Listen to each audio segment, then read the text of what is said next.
Hello and welcome to another episode of the Classical Republican Book Review. Today we're talking about Killers of the Flower Moon by David Grann. It's the Osage murders and the birth of the FBI. So it's about the Osage tribe, which was eventually ended up in Oklahoma. Um, and they suffered because of the allotment program, which came about under the Dawes Act. And it made them rich because oil was discovered on their property, and people who wanted access to the oil had to pay them for that access. They fell prey to con men, and when the cons didn't work, they were killed.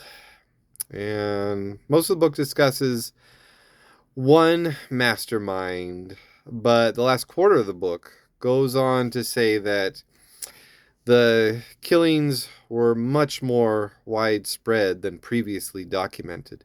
The one case they focus on also helped propel the FBI and J. Edgar Hoover into prominence. Now, it's written in chronological order from the FBI investigator's perspective, and I like that. Then the last quarter of the book is written from the author's perspective and how he uncovered more murders. But that was it's a century later, and so from a classical Republican, especially Harringtonian perspective, it's very interesting because the allotments under the Dawes Act were 160 acres, and so it's very similar to the Homestead Act. So it's kind of how James Harrington talks about the agrarian. He talks about the ballot and the agrarian, and that's like the summation of his political beliefs. And you have politics and economics. But what we see is that the people with the allotments were not doing any of the killing. It was all the people without allotments who were doing all the killing. And that's not what we usually, we usually don't see people with allotments without the ballot.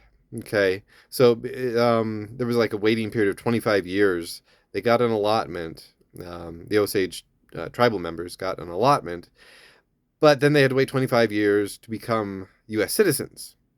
So they had to have people who were their overseers.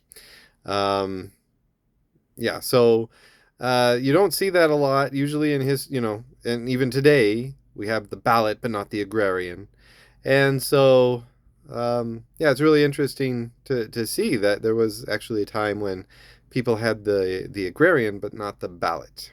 So, yeah, you didn't see that, and well, maybe you saw it in like early colonial times, but not really much throughout U.S. history. So very interesting, and I think I'm going to do another video on the Dawes Act and talk about the allotments, and eventually Native Americans did obtain the ballot, but it took a while. So until next time, long live the Republic.